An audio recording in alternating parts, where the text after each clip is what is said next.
सुहृदं सुलभं सुखदं स्वनुजं च सुखाय ममोघशरम् अपहाय रघुद्वहमन्यमहं न कथञ्चन कञ्चन जातु भजे।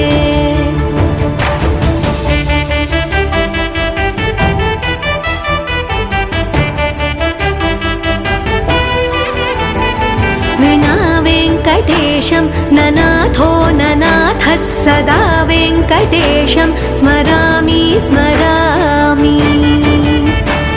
हरे वेङ्कटेश प्रसीद प्रसीद प्रियं वेङ्कटेश प्रयच्छ प्रयच्छ।